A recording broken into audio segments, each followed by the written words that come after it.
Okay, yeah. So I'll be talking about Abracadabra, the money, and kind of the analysis framework I use to look at unaudited projects in DeFi and whether it's investable or not. So at a high level, I want to figure out what this protocol is doing. And basically, they're a DeFi native lending platform.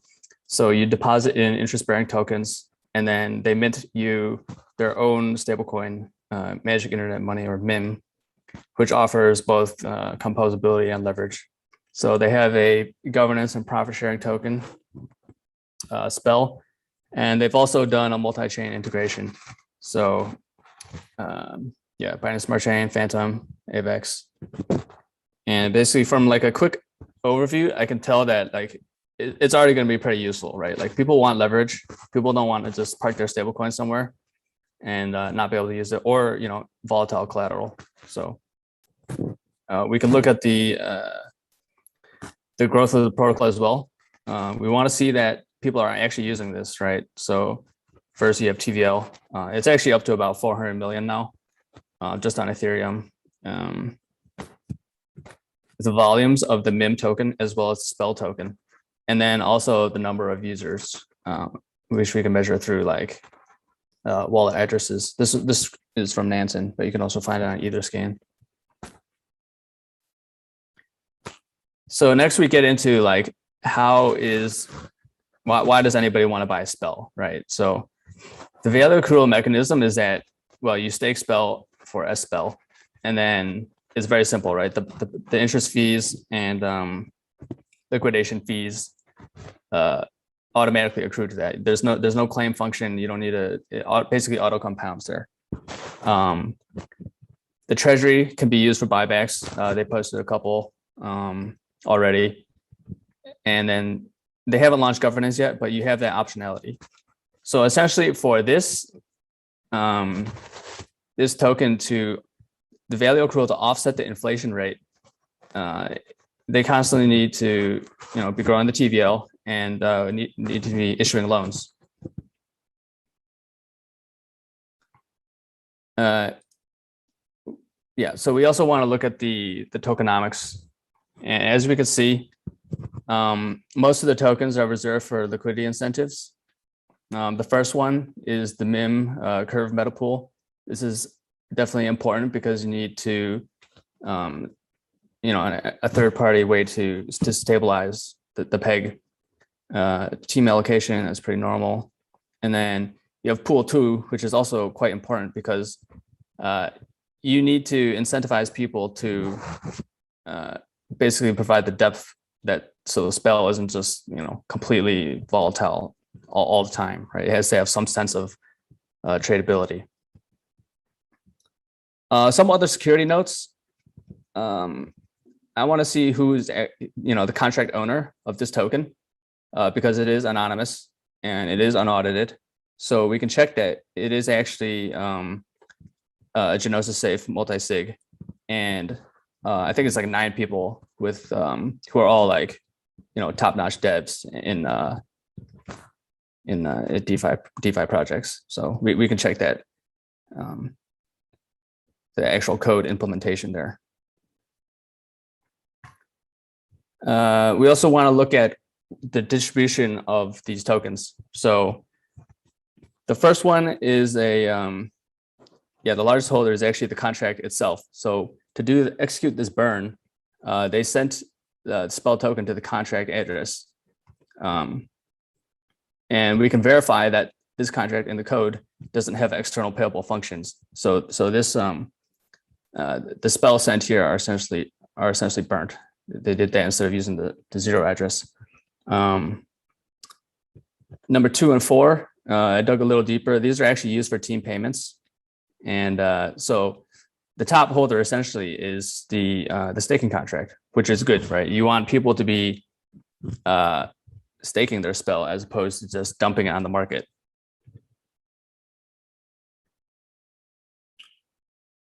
So we also want to see what MIM is, and that's their fully collateralized USD stablecoin. So to ensure that this stablecoin is pegged, we need to understand every function that affects it. So first we have the mint. So you can actually see that most of the MIM is held by the sushi shop bento box. And in order to call the borrow function, collateral needs to be already deposited into their cauldron contract. So only the cauldron contract can interact with the bento box and take out MIM. So, and then to redeem, you can only repay in MIM as well. And they also have the, number 2 is the curve meta pool. So this is like the, the external way for MIM to be stabilized at 1, right? I think they're at like 300 million now, just in curve. So if it goes above 1, well, you just sell it, right? And then below 1, the borrowers are incentivized to actually buy it and then repay their loan at a discount. So it's a very simple arbitrage mechanism and effective thus far. So I also will do like a full code review. In this case, the cauldron contract is forked from the sushi bento box v1. This one has been, it's well used and understood. You definitely want to, check anything that modifies state, any external functions. They haven't really changed too much here. So yeah, I'll look at their code on GitHub, what's deployed on Etherscan. There's a couple other diff tools out there. And also interesting to note that in the protocol, MIM is hard coded to 1, right?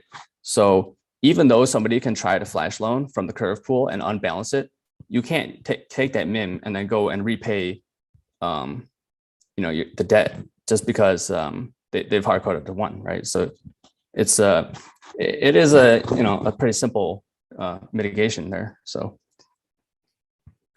looking at the competitive landscape, there are other protocols with similar functionality. I would say Spell is more interesting because it's just simple and straightforward, right? You don't have to borrow USDC or Tether. You borrow their own, their native currency. It's extremely capital efficient with like between like 70 and 90% LTV, depending on volatile collateral versus stable coins. Also better interest rates. The USDT vault was like, it's like 0.8%. And then, very gas efficient as well. So I'll go into that a bit next. Basically, we have 2 strategies here that we can do. If we believe that in the long-term value accrual of the Spell token, we're just going to buy it and stake it. Very simple. And obviously, I mean, there's been some price speculation as the TVL grew in August. And option 2 is if you don't want the directional market risk, you do the leveraged stablecoin farming, which is the protocol's intended use case. So in this loop, you could deposit USDT to your V2, and then you take that IB token, deposit to Abracadabra, borrow 90% in MIM, and then deposit it into Curve, and then stake it on Convex. So, and there's also a mechanic where Spell is being used to bribe VECRV. So it's like boosted CRV plus CVX plus Spell, which is like 40 or 50% APY. Alternatively, you can do the recursive farming, and they actually have like a one-click function for this. So you don't have to do all this manually, right?